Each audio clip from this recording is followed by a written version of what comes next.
Hi everyone, welcome to another episode of Understories with me, your host, Lindsay Fowler. This week we're speaking to photographer and art director, Lorna Allan. She's an incredible portrait photographer, and she has worked with brands like the National Portrait Gallery and the Brit Awards. And in fact, she did mine and Kat's photos last year, which you can see on our website. Truthfully, she's the only photographer who has ever been able to get me to look straight at a camera and not be weird.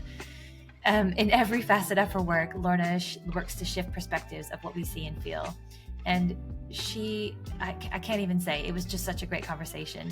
Lorna and I have known each other for over a year, and it was a great opportunity to discuss her work, and more specifically, her thinking about the role of neurodivergence in creative business. We talk about the importance of embracing playfulness and creativity in life, and the value of engaging in activities without expectations. Simply just allowing oneself to be creative for the sake of creativity. Lorna is thoughtful, kind, and warm, and also probably one of the most creative people I've had the pleasure to know. It was such a joy to speak to her, and I hope you enjoyed this as much as I do. Before we get started, if you like this podcast, please give us a rating or review wherever you're watching or listening to this. Tell a friend about us, and of course, don't forget to subscribe so that you get notified about future episodes, which come out every Tuesday. And now, over to Lorna.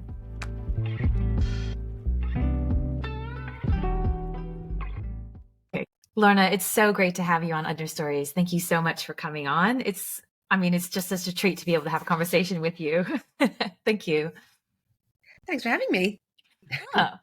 So for people who don't know you, can you explain to them a little bit about what you do? I know you're a photographer and art director, but can you talk a bit more about your practice? Yeah, sure. So yeah, as you say, I'm a photographer and art director. I sort of started my creative career as a photographer, and then I later in life went back to university to study graphic design.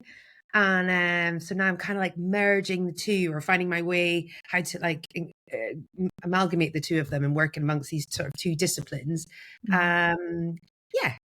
So that's kind of what I do. And I work for like freelance clients, and I work for like different kinds of brands. And sometimes I've done experiential stuff and social, like I have a sort of social arts practice that I do for my own satisfaction, I suppose, which I'd love to sort of craft and work a bit more in towards. Yeah, so that's roughly kind of what I do. I do quite a few things, but they all kind of fit into these parts. I think we've discussed more about it's more about how I do things rather than what I end up actually doing, if that makes sense. Can you talk us a bit more about that, like how you do things? I think it'd be interesting. Yeah, I can. I mean, I think, it's all a process. I think as we start as creatives, we kind of figure out quite a lot as we go along. I mean, certainly even after all of these years, I'm still figuring a lot of things out. Yeah. So yeah, and I think that's one of the things, quite often, and I think we'll get to this point about being neurodivergent. I'm a neurodivergent creative, and I find, sticking to one kind of discipline or one kind of area it's quite difficult. So I move amongst a lot of different areas and different, topics or different ideas, and sort of like, in between those. And I found that clients can sometimes find that difficult to navigate. If you say you're a photographer, but actually you do design books, they're like, oh, that's confusing. They don't know what box to put you in, right? Yeah, and I guess the idea is I transcend all of those boxes. And this isn't just me. I know loads of other creatives, especially when you've been around for a while.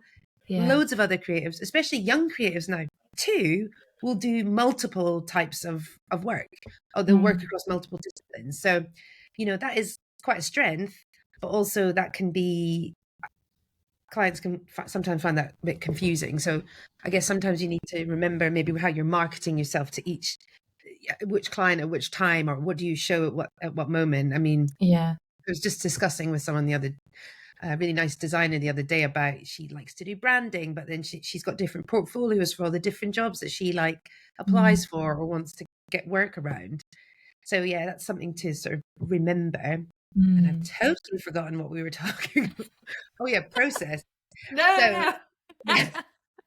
Whoop, and that is dyslexia, everyone. So my process, so come to learn that the way that I do things is more important than how I end up doing it. So a lot is around communicating with your client, and also, like, for me, the collaboration side of it is very important. Like, I don't want to receive a brief, run away, and then come back. I really want to work with the client or the other creatives that are involved to really like evolve and, you know, develop what we're going to make together, or what we will produce together. I think that's really important. For me, this is very important. I don't like to work alone. I'm under no illusion that the best ideas come from this brain only. Like, in fact, it's incredible when you work well with another creative or a client, and you can just come up with these great ideas that you would never in a million years come up by yourself. But they ignite things in you, you know. You're like, oh yeah, and this leads me to this thought and that thought. And, you know, it's like your networks cross in different places with different people. So it's very, you know, I find that part of the process really exciting, because that will be, you never know what's going to happen then. And that's, you know, the unpredictability of it, the spontaneity of it is what excites me. But I suppose, yeah, I think that's exciting. But yeah, so that, I guess that's part of my process, is to, like, you know, really have a lot of discussions, develop, and kind of, you know, think about what the right outcome would be, like who the audience, how's it going to be received?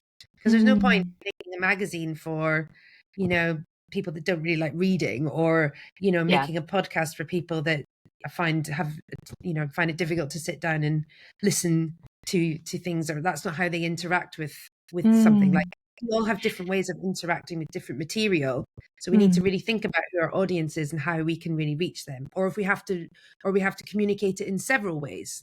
Because you did a podcast, was it last year, which was Square Peg Round Hole, or is that right? Yes. So myself and my collaborator Janik Sarkar made a podcast in lockdown called Square Hole, that was around neurodiversity and employment in the creative industries. That's it. Yeah.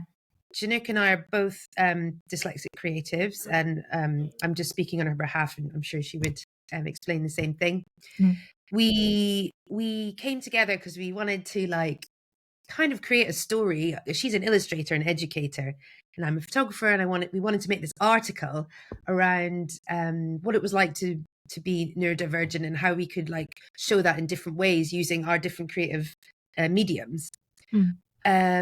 But as per you, as these things sometimes go, we got in a room and we talked a lot about some of the difficulties that we had encountered in our careers, being dyslexic, and finding certain barriers. And some of those barriers mostly came up through employment. So Janik had worked in higher education, in the department where they help people. I can't remember the student services area. And I've always been freelance, so it's like we kind of understood that we had constructed our own types of ways of working around some of our own difficulties, if that makes sense. And we wanted to kind of explore that and talk to other creatives that have also had to try and build their own kind of shape in the industry for them to fit into, or how they find different ways of working to sort of aid their different way of processes, or different way of working.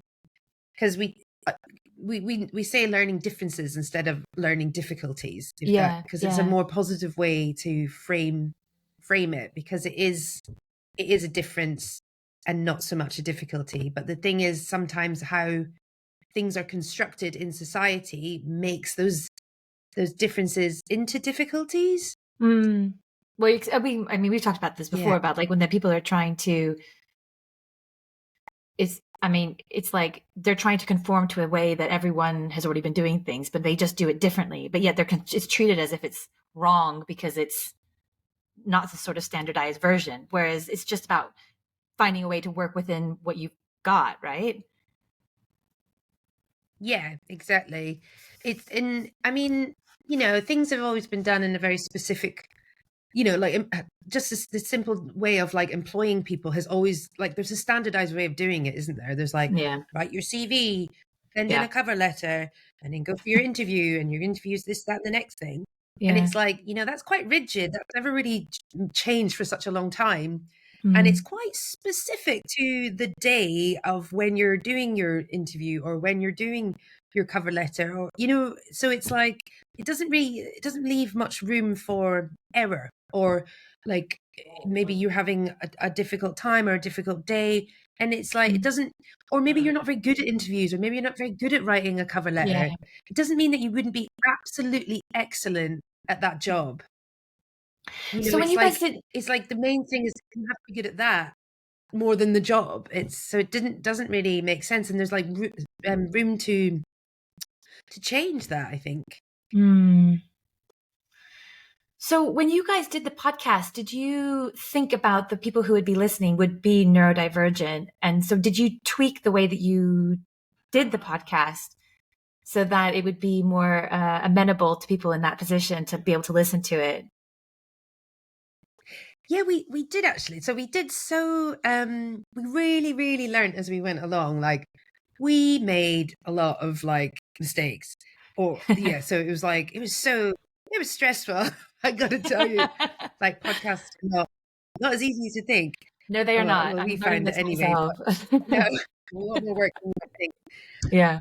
So, well, weirdly enough, Janook and I were like, oh, we don't have, we're just going to like produce it. We want to be in the background. It's nothing to do with us, really. And we employed another our, what would you call her? Our narrator. So Zazie. So we employed Zaz, you're going to do all the interviews. She's absolutely brilliant. She's great with people. And we were like, yeah, fantastic. And Zaz is neurotypical. So we were like, that's cool. It doesn't matter. So, we hadn't really even sort of thought about it, I suppose. Yeah. Or, because she's just a great voice, and we're like, oh, that'd be great. But then we did, our guests were not all neurodivergent guests. We mixed up between lots of different people. And some of those people just had simply worked with other disabled artists, or they had worked with neurodivergent artists. So what we discovered, so Zaz had an interview with another neurotypical creative, and the conversation was a little different. So like a lot of the questions that we had written down, we had understood in one way, but between them, they didn't understand what we were trying to get at in a way. Wow. So I think after that episode, we decided that we need to have this kind of how do you say not cross disciplinary, but cross abilities, I guess, or cross approaches. I don't know. But yeah. So we can both coming from these different angles, like, so we both know our kind of our perspective and where we, like, so the conversation can be more. It was just very different conversations between two neurotypicals. Yeah. Even though they had worked, so it was. So at that point, we decided, oh, maybe we need to be doing some of the interviews ourselves. And then from that point, we became much more involved, and then went on to kind of like reflect a lot about the interviews that we had. Like, Janook and I had so many long into the night types of conversations about, about our interviews and the emotional aspect of what it meant for us to make this podcast. Like, it was so, speaking for myself, it was a very emotional journey. And I realized on reflection it was part of me trying to understand myself and my disability, or how I work, or because and trying to figure that out through through discussions with other people, and kind of navigating, I guess, all the sort of years of feeling, not good enough, or not feeling like I was correct, or I was always wrong, or why would anyone think this thing that I did was good? Or so it was very emotional from that aspect, because I guess I started to realize, like, just because you don't do things the same way as everyone else does doesn't mean you're wrong. But I think when you're young, you're sort of being pushed into a way of doing stuff. Yeah. And if it doesn't fit for you, you do feel like quite a lot of what you do is wrong, and you're constantly sort of critical of yourself because you're not, society's kind of just saying like, that's what Conform. you're just going about things. Yeah. And I think that's really sad. And I mean, I'm sure a lot of people would agree with me that can be a real source of depression. It's really, society doesn't have you don't have your own back either, because you're just constantly criticizing. You're not doing, it can be, so the podcast was very emotional for me from that aspect, and through that and lots of other types of work that I do, and the kind of awareness of it, that so much more awareness of it now. It's really helping myself, and I'm sure lots of other neurodivergent people and neurodivergent creatives specifically, to sort of just go with it, like feel more empowered and be like, actually, because I do things differently, that's my strength. That's not a negative thing. But it would be completely great to see that kind of, it'd be great to see that go into like workplaces, so that people feel, maybe let's find different ways of hiring, and maybe let's talk to like see what our neurodivergent employees need from us, so we can make them thrive in their roles. And instead of being like fearful of it, you're like, oh, they're a bit different, they find this hard, or if we change plans on them last minute, they like really freak out. And it's like, it's all fine. These are conversations that we need to have, so we communicate well with each other, so everybody knows what we need, how we need it. And this is not just for just neurodivergent people. This is for anyone. Like, I mean, communication is everything, right? Yeah, but you'd be surprised how hard that is. You might not be. No, I'm not surprised. I'm not surprised at all. I mean, I think you're right. I think neurodivergent or neurotypical, regardless, the communication between people would make such a difference, because even if you don't like things changing at the last minute, regardless, it's like, it's so frustrating when you just discover things, or you're working on something and someone just changes the trajectory, or they don't give you feedback, and like all these things are. But I imagine for someone who's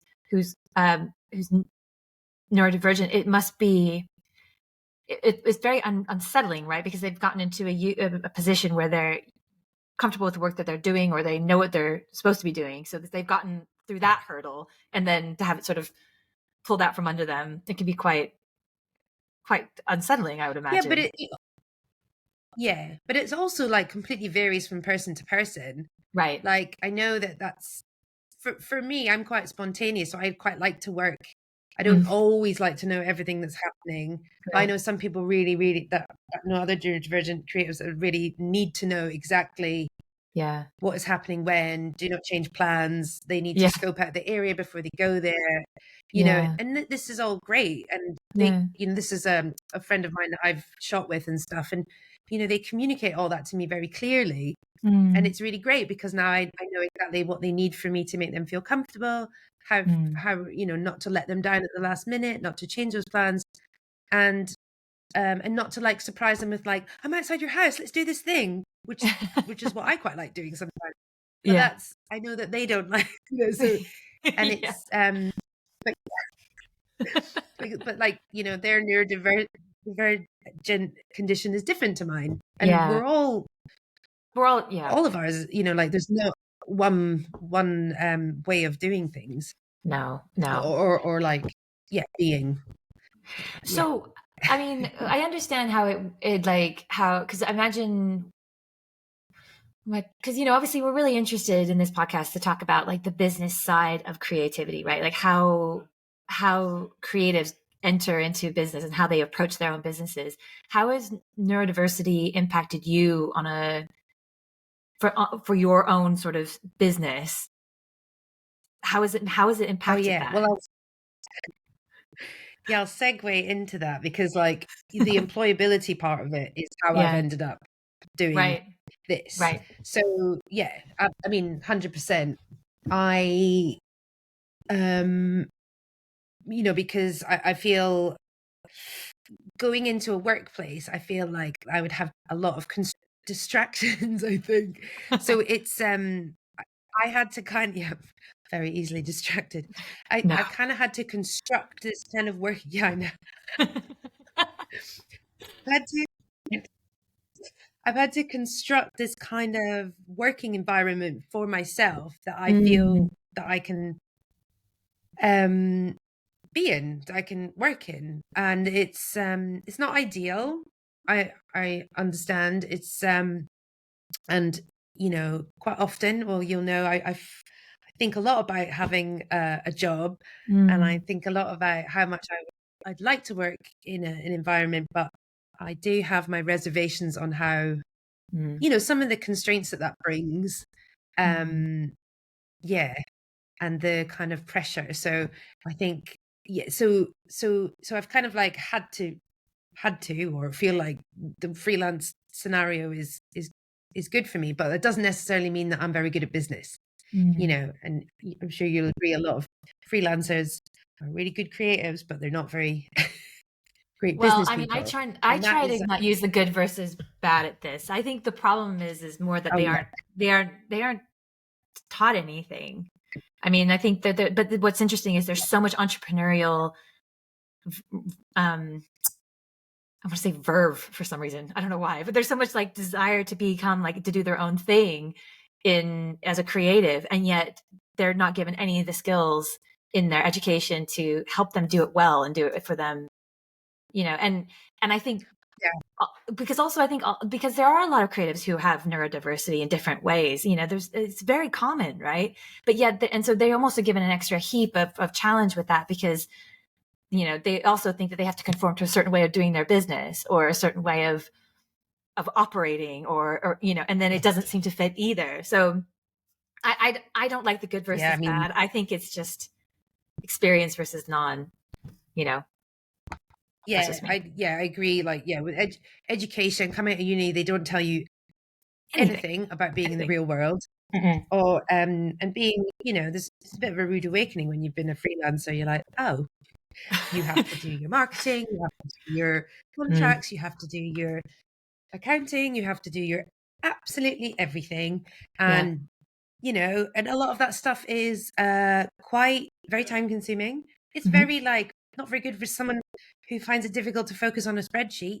But also, It's yeah, it's not that it's interesting. I boring. mean, it's boring. Yeah, but I mean, I love a it's spreadsheet, so but I necessary. am not. Yeah, I see a spreadsheet and I melt. I'm like, no, I know you do. no. I don't like it. And I mean, I um, think would be interesting, I think, is to find out what are some of the ways of using like that sense of awareness that you got from the podcast and the sort of the work that you've done. How have you now approached the business of the freelance business that you have to make to do it better almost, or it's not the right way I'm putting it, but you know what I mean?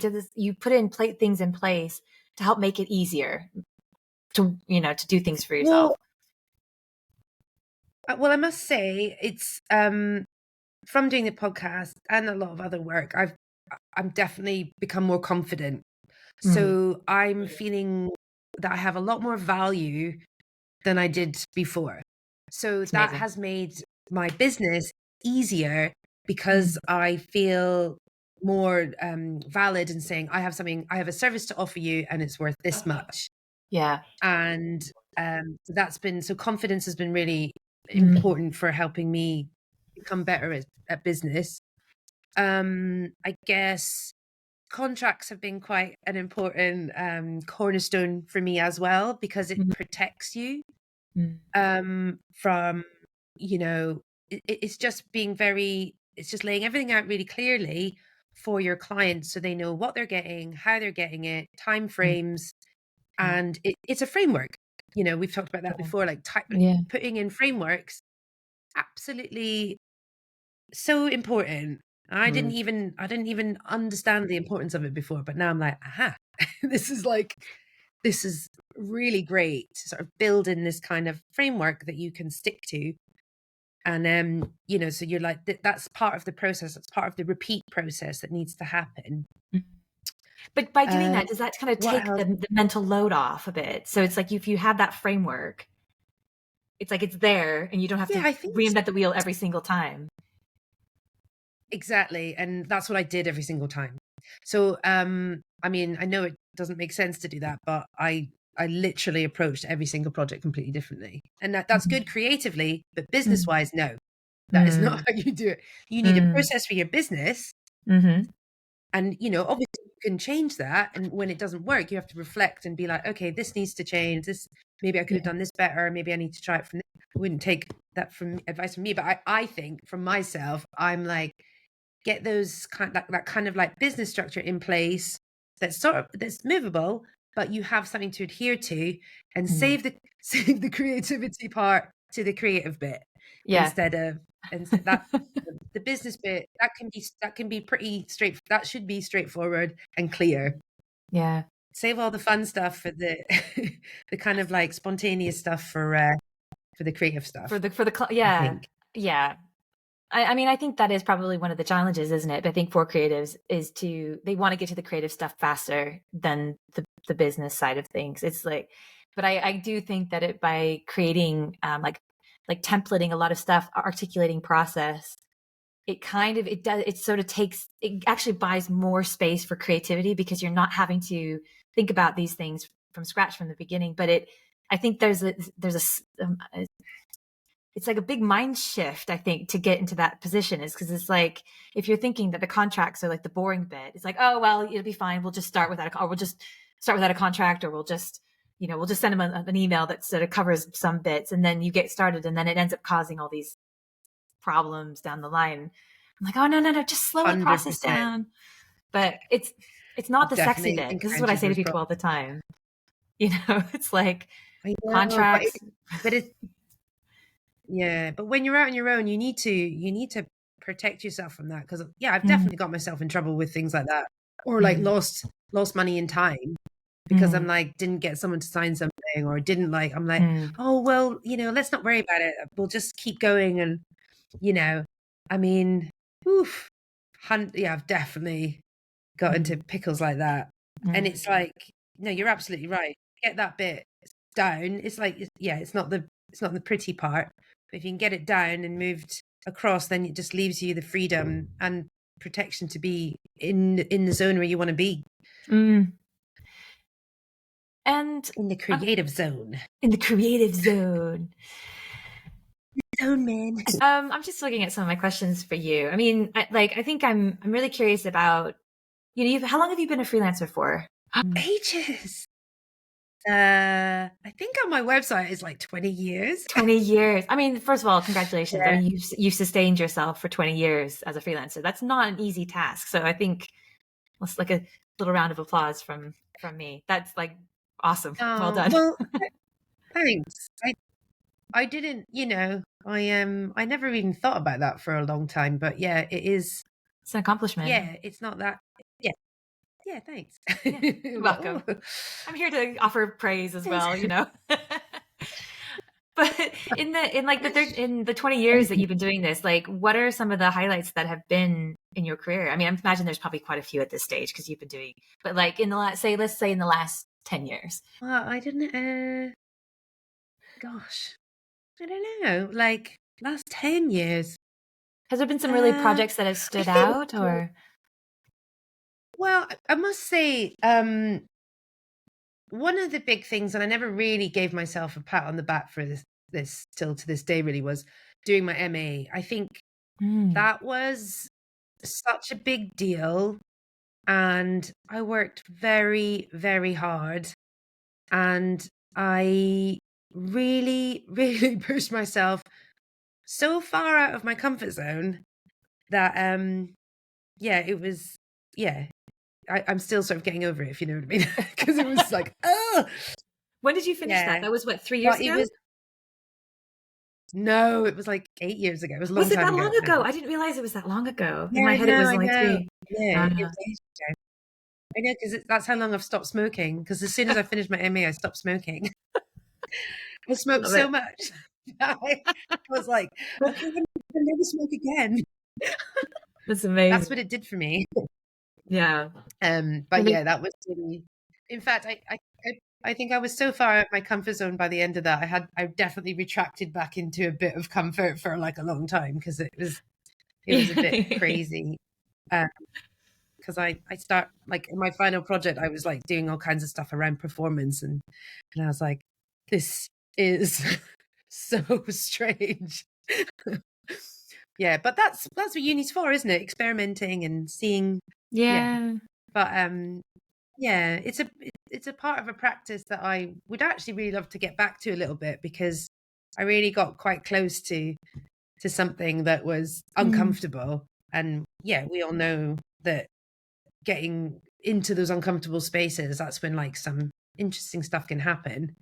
But yeah, it's hard, and the world's changed quite a bit since then. So sometimes there's less room for yeah, being uncomfortable and experimenting, and a bit more of the actually trying to get the paid stuff in. But we should always try and make space for those things. Yeah, because that's where your real excitement comes. Your real excitement comes from is the not specifically the paid stuff, the other part. Yeah, I guess it's just kind of like, obviously we need to leave. Well, it's good to leave room for play and experimentation, because that's when, like, that's it, if you've got time in your like life. I know it's like people's lives are really busy, and then working and family and all these other things, but it's, experimentation, play is quite important to like evolving your practice and moving into new spaces and exploring, like, even like whether it's going to an exhibition or taking a walk or just any of these things to kind of like get you thinking and inspired, and just observing. Look at some stuff, like I get so much, like I go on holiday by myself, and I can just walk around for like a week, and that is like very satisfying. I could look at the sky, I could look at a bridge, and I'm just like, I start seeing other things. I just, I don't need much to be inspired. I can just like watch people all day, look at Chris Packett dancing around the pavement, like things. Anything is like, I mean, if you look hard enough, everything's fascinating, and that's when that's when you can get.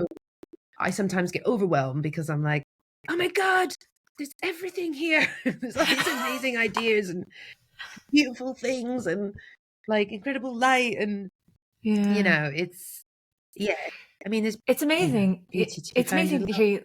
Yeah. I mean, it's amazing to me to hear you talk about this stuff, because it's actually incredibly foreign for me, if that's a weird thing to say. But I really struggle with play. I really struggle with the exploration of things. It's not necessarily in my work, because when I work with people, it's very much like, it's iterative. It's trying things out and see what works. And there's that part of it. But personally, I really struggle with play. I think I find it really, my whole thing is that I've got this thing that everything should be done for a purpose. And so this frivolity, quote unquote, of play is very difficult for me to get through. And it's something I'm still working on. I don't, last weekend, I mean, I don't know if I should put this on a podcast, but I'm going to say it anyway. Last weekend, my daughter had to make these, like a little gift for one of her classmates. And we had a great time. She ended up making she wanted to make like a plate of fish fingers and a couple cucumbers, and she painted some cucumbers, and I made the fish fingers out of like cardboard and bubble tape or bubble wrap. But it was like, it was really fun, and I enjoyed it. But I was like kind of freaking out the whole time that it was going to go wrong, or that I wasn't doing it well enough, or the idea of experimentation with it was really challenging. So when I'm talking to people that are creative, I'm always so intrigued on that ability to just sit and be inspired by watching like little things, or taking in so much of the world in a way that's very playful. I'm actually quite jealous of you guys. Deep down. Well, that's a really interesting point that you brought up, because I think quite often we do get into that space where we're like, there needs to be a reason for this, it needs to be perfect, it needs to be beautiful. but actually like it's so great to give yourself the time, and B, just be like, I have no expectations what this is going to come out as. I'm just going to sit here and I'm going to play with this Play-Doh, or I'm going to make a meal. It could be a mess, you know, or I'm going to like paint something, or I don't know. Like it's just it's good to not have an expectation of it and just be creative for creative's sake, because everybody, I think Brené Brown said this actually, who we love, she, you know, about everybody has, you know, everybody has this type of has a creativity in them. And it's always really interesting when someone's like, oh, I'm not creative at all. I know. And you find out they're like a musician, or they just love cooking, or they love, you know, like tinkering with little things. And it's like, it's in all of us, and it's part of innately being human. And that is, you know, like embracing that it's fine. I think it's too easy to be like, oh, I'm not creative at all. And it's just it's part of being human and enjoying, like, these small things are like the beautiful things. So I'm glad you spent some time making a bubble wrap fish finger. It sounds fun. Fish finger. But I mean, it's funny because I did dabble. Fish finger. Could you do your own version of it and then photograph it in a really cool way and like make it look really moody or interesting? That'd be amazing. No, I mean, I think like, I mean, I dabbled a bit with watercolor before, you know. I mean, I studied history of art. I think like for me, I've always been in the periphery of like the creative things, but I think I've always really struggled with that doing it for the sake of just for fun. And it's so interesting to talk about it because it's part of what makes us human, but yet I think for me, it's like working with businesses is my creative act. I've decided that this is what I'm doing, is because then it's like a collaborative creative experience with people. But you know, at the end of it, I'm like, oh, but here's for a purpose. We've got this thing that we've built together, but here you go. So well, but it's like creativity comes in different forms. Yeah, true. You know, it doesn't have to be the one that we think it is. So like what you do is creative. You know, you think of things in creative ways, or you approach things in different, you know, it doesn't have to be like, oh, I'm painting today, or I've made a sketch. That means I've been you know, exactly. It's really, it can just be lots of different ways. Writing, I didn't mention writing, you know. It's I'm thinking of I don't know why I'm thinking about this, but because you were talking about like being creative, and one thing I did the other week as a sort of exercise, because I have a difficult relationship with words, is I did some of these Dadaist poems, and like Tristan Czar made, so you like cut up words and then you put them in a bag and you like shake the bag and you take words out at a time and then you make a poem. And I really loved that, because, you know, it's sort of like, you know, obviously you're like making something and then it's like of chance, and then you can like visually put them together in a nice, you know, like the different cut out bits of writing make something visual, and it's quite visually interesting in itself. And so like even something like that can be quite thought provoking, you know, what kind of images do these sort of words evoke and bring forward? And so I don't know, that could be like that is just what came to my mind when I was thinking of, you know, sort of like low effort in creativity, because you're just kind of taking already material and then like, I don't know, and then it's quite weird, then it's wordy, then it's just words. No, I mean, so how do you balance the creative part with the business part in your freelance life? How do I do that? Well, sometimes I feel like I do a bit too much of the agonizing of the business side of things and do less of the, you know, I might spend quite a lot of my day doing the sort of like agonizing business things, which would take me a little bit longer because I really don't want to do it. And then I end up like doing a bit more work in the evening because I'm like, oh no, I didn't get that thing done, because I've been like trying to figure out how to do a spreadsheet, or like write a contract that's giving me like loads of anxiety. Did I get it right? Does it sound okay? Is this right? Is this right? But yeah, it is hard. And again, I guess it goes back again to what we were talking a little bit about, making a sort of structure for yourself. Like, I'm not saying I've ever done, this is my aspirations, is to be a bit more structured by week. Like, you know, certain times on Monday is marketing, you know, housekeep admin is Tuesday afternoons. You know, Thursday, I mean, you know, Thursdays do, I don't know, you know, like mail outs or whatever. And but it's difficult to do that because you're freelance and every single day is different. So, so I might be shooting on the Thursday, and then, you know, and then it's been 2 weeks since I've done my mail out, or, but you know, so yeah, it's difficult to stick to a type of routine. And yeah, and I don't particularly love a routine either. Like, the type of life that I have is very unroutined, and I like it like that.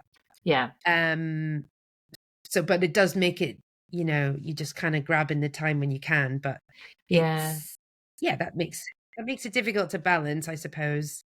And sometimes you just have to be, you've just got a lot of work on, so you've just got to get that done. So some other things fall by the wayside. You're like, oh, I wish I'd done my accounting every single, you know, every year. It's like, oh, I wish I did my accounts every month. I'll do all of my receipts, and then it's just done at the end of the year, instead of in January going like, oh my God, I've got like a whole, I can't do it. I'm up all night. Yeah, it's true. Well, I mean, because I think there's an interesting thing that you're doing, because you almost have three components to your freelance existence. You've got your art practice, and then you've got the commercial work that you do, and then you've got the business part that you have to do. Like, I'm quite interested in the commercial side of it, but also the art practice and how you sort of dance between those, and do they commingle at times as well? Yeah, they definitely mingle.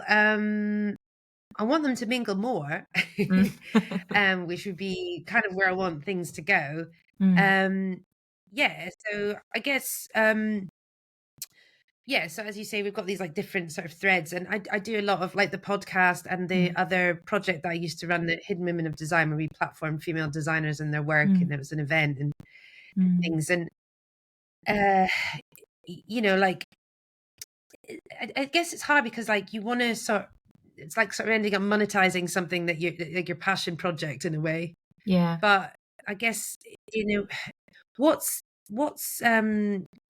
like, what's good about trying to monetize some of these passion projects is that it sustains them. So that is the issue that I've had with a lot of personal projects, or ones that I feel quite passionate about, is that, you know, I've done it because I've just been motivated to do it and I love it and I feel strongly about it.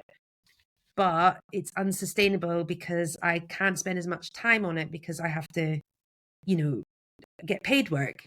And that has been, in the past, I have got that balance wrong, where I've spent more time in passion projects because I can see the end, I know what needs to be done, and I'm just very motivated to get that done and be like, no, it'll be fine. And you're like, I've been working very, very hard, but I'm like, but not actually on anything paid. So like, yeah, it's very, that's but you know, that gets you to that whole other realm of like funding, and so that it's that I all find quite tricky, because funding applications are like quite, for me at least, they're very, I mean, I'm sure a lot of people would say this, they're quite a lot of weight on you to do. I did quite a big funding application in the beginning of the year, and it like sort of destroyed me. I was like, I'm never doing that again.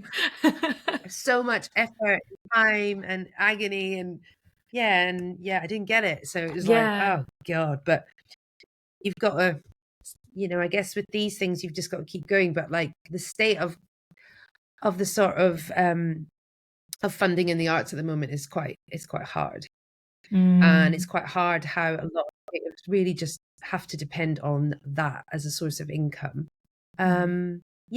Because a lot of these applications, you just know how to write that kind of application, and then then you can receive it. You'll receive the money. But yeah, it takes a lot of hours, and then you have to learn how you write them and what they're looking for, because they're all looking for very specific things. Yeah, exactly. But I was also saying, like, thinking that if you're neurodivergent, like, you can't, I mean, is it much harder as well, do you think? Do you think it actually adds an extra sort of layer of complexity? Yeah.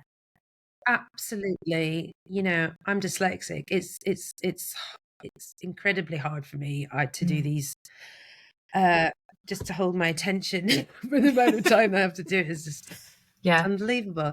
And it's it's a lot of writing, Gantt chart, it's however, if anyone's considering, getting into the world of funding, it's really worth reaching out to the funding body, because there is support for neurodivergent and dyslexic creatives to get support on the sort of like disabilities and inclusivity departments. So there's and any arts council kind of funding body will also have that available to you. So there is support. They don't advertise it as much as they should do, but there definitely is support. So if anybody wants to, you just look into it, because it's definitely there definitely is that kind of support there. I did receive the support on this particular application, but it's still it's still a lot of time.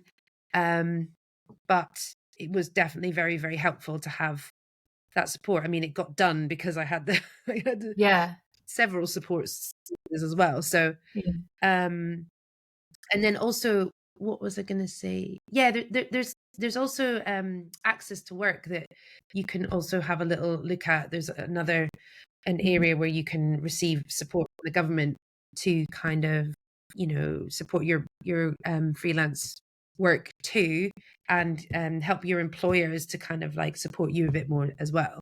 So there's definitely support out there in quite a few areas. Just you just have to look for it. As an employer, I think what an interesting question would be, there's a lot of people who, there's a lot of small creative businesses in the world, right? They employ people. Many of those people will probably have some form of neurodivergence. What is some of the bits of advice that you'd give to, say, a founder when they're dealing with, bringing people in? What are some of the things that they can bring into the business that could make that more amenable and more supportive for people in that position? Well, if I was an employer and I had neurodivergent employees that I was looking to understand more, I would contact Access to Work. That's what it's there for. It's meant to help support the employer as well as the employee.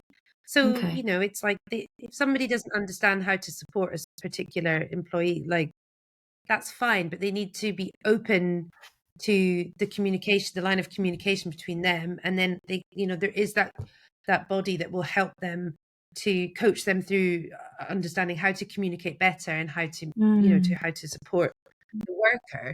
So I would definitely I had a very interesting conversation with a neurodivergent creative who didn't work. She'd had a lot of problems through her employment. In fact, she even I think she lost a job because she disclosed, and they found a way to get rid of her. It was really sounded really awful what the experience had been through.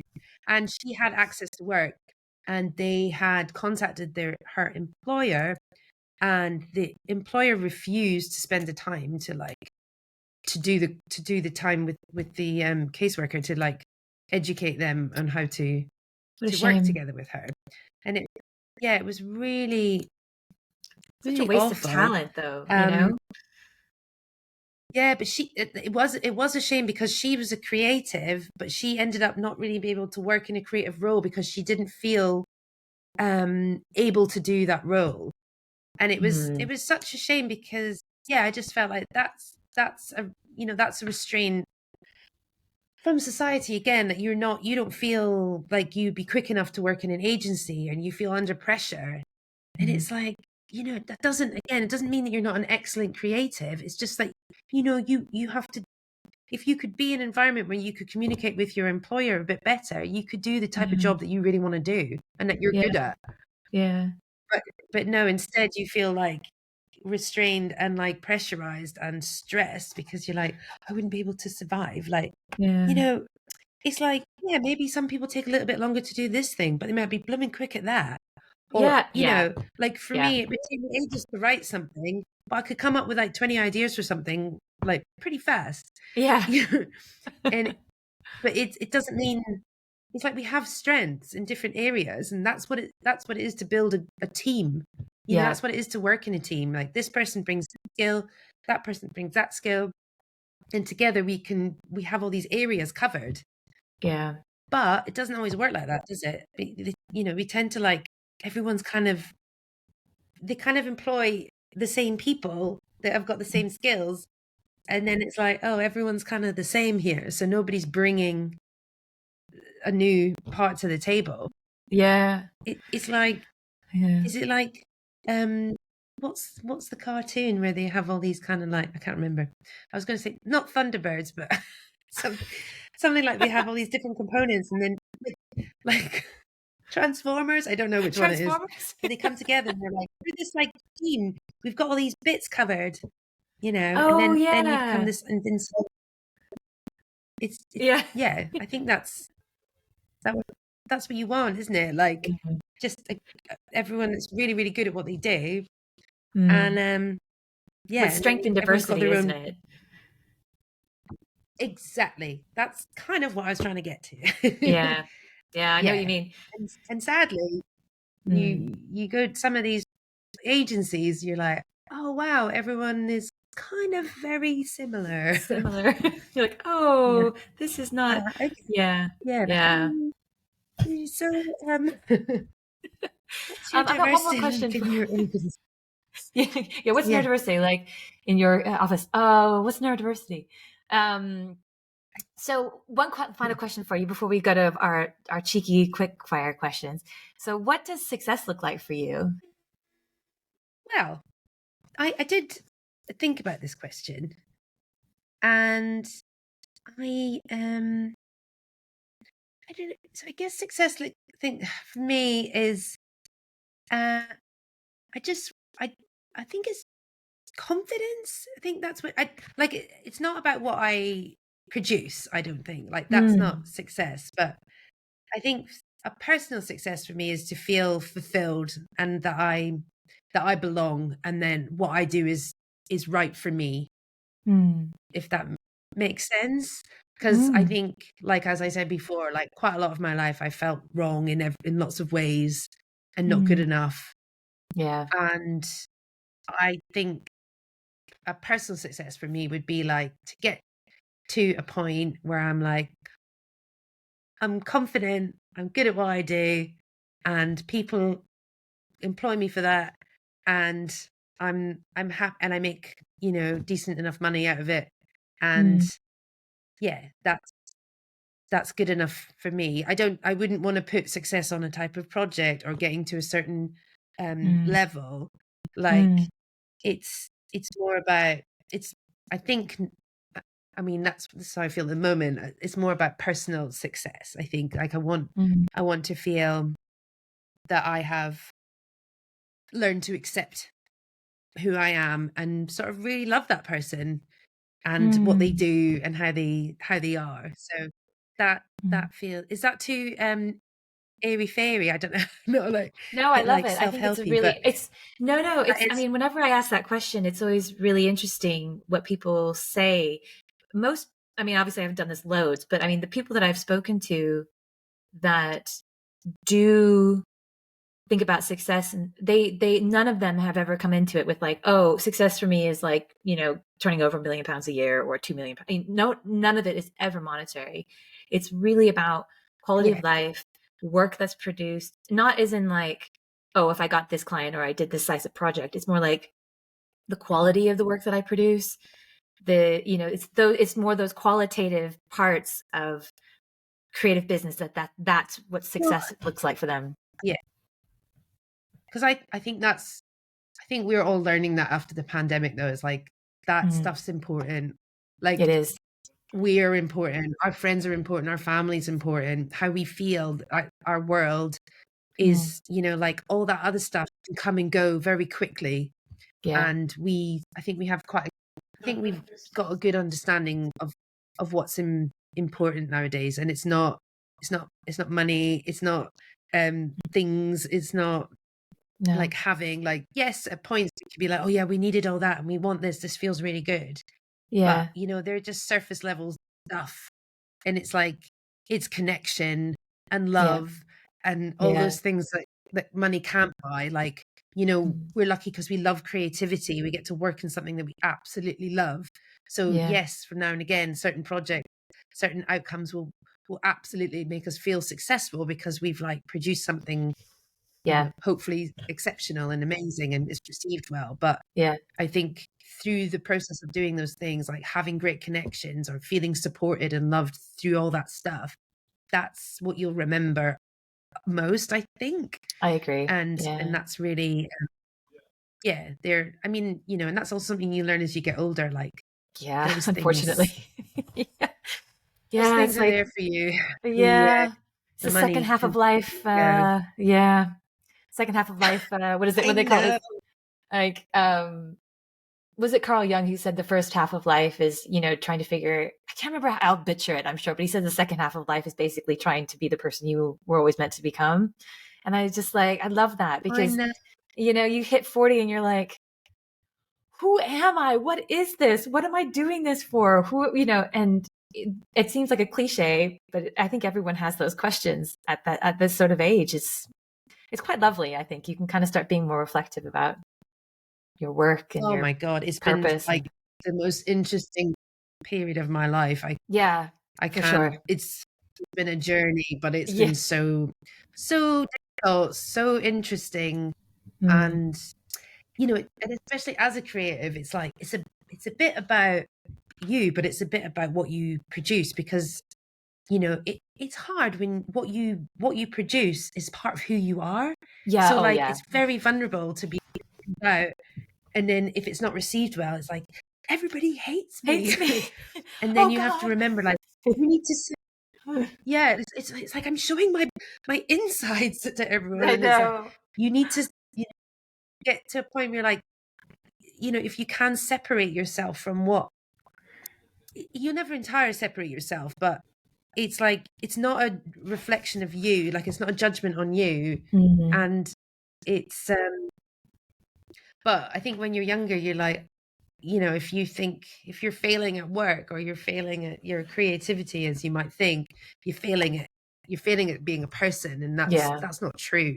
No. But you don't realize, I never realized how to separate those things. And that obviously leads to a lot of difficulty and what's the word, self and like negative talk, and like that's not helpful either. No. I do think that creative entrepreneurs, creative people who are who are trying to make money off their creativity do have a specific challenge within like entrepreneurship, because I think of exactly this reason, because you're like, your heart is on your sleeve every time you produce something. I think it's a specific, because I don't think anyone who's like, I don't think a founder who's building an app that he wants to flip and sell is probably thinking of his creativity in the same way as you or I, or a designer of any would, about like a client saying, "Oh, I hate what you've done." You know what I mean? It's just a different experience. I think we do take it way more personally, I think. Because it's come from your heart. It's come from your passion. It's come from like who you are. And so if somebody like, I've been criticized before, and it's like deeply hurt me. And like it's, but you need that is a learning curve. To be like, that person didn't criticize you as a person, they've criticized what you've made, and it doesn't mean that they're attacking you. But that's hard because, you know, yeah, it can be difficult. But again, that's just something you have to learn to, you know, I'm not saying like you got to get a thick skin, because, you know, being sensitive is part of being a creative, or not for everyone, but like, you know, a sensitivity to that can also be like part of what makes your work great, you know. But it's good to try and think like, this isn't a personal attack. Hopefully it's not a personal attack. Hopefully it's not. I mean, if they say you're crap, then maybe that's a slightly different thing. But all right. Yeah. Well, I think that's probably that's a really nice place to kind of put a pin in that, because I think, you know, yeah, it's, as you know, what we'll do is we'll end this with some little, like, as I said, some fun quick fire questions. But I'll only give you 3. So okay. All right. If you had a mascot, what would it be and why? I saw this really cool thing on Instagram last night, and it was this giant costume with it, like, it was all yellow and it was fluffy, like it was like the shape of a person, and it was like moving around. It was like the most joyful looking thing ever.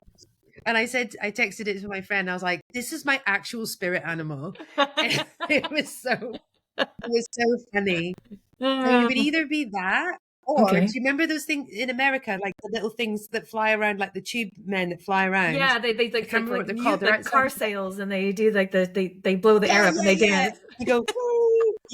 Yeah. Or we would be one of those. I can completely see that. Why would they be yours? Why? Yeah, because they're funny and they're bright colored and they make people smile. Yeah, 100%. That is you in a nutshell. What's your favorite thing about your job? Oh, that makes me feel quite emotional, because I'm like, oh, I just love taking pictures. it's all I've ever wanted to do since I was 12. I feel absolutely so privileged to earn money from it. You know, it's not easy. It's not been an easy ride, but I'm so thankful that I get to do it. And I'm sort of grateful to myself for keeping going, because it's quite easy to give up. Yeah. But I mean that, and I love talking about creativity. I like being around other creatives. I love light. Yeah. I mean, yeah. So that's quite a few things, but no, I mean, I think any answer is fine. I just, you know, it's always great when people come up with, I don't know, I'm just fascinated by it. Let me think of one more. What's your favorite animal and why? Last question, I promise.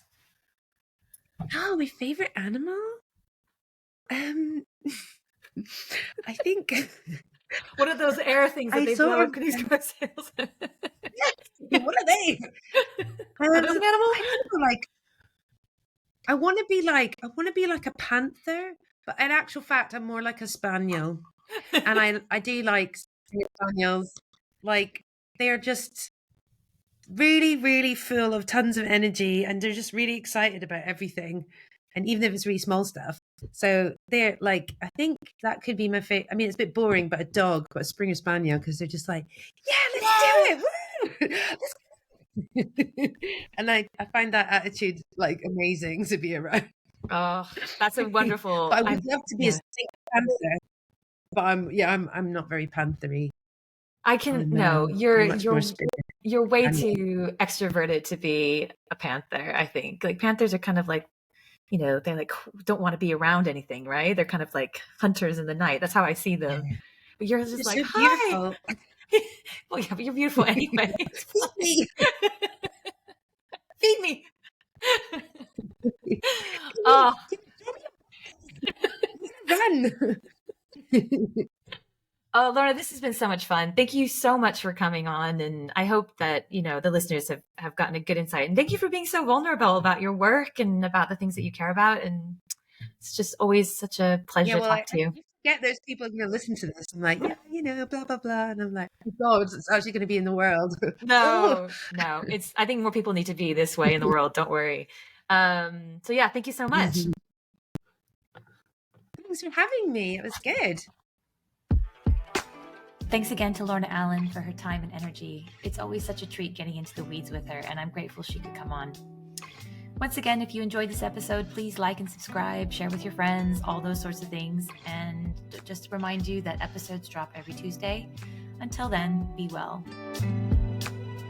Understories was produced by Cloudfields and Kieran Fowler. The music is by Aves, and the branding is by Joe Jones. See you next week.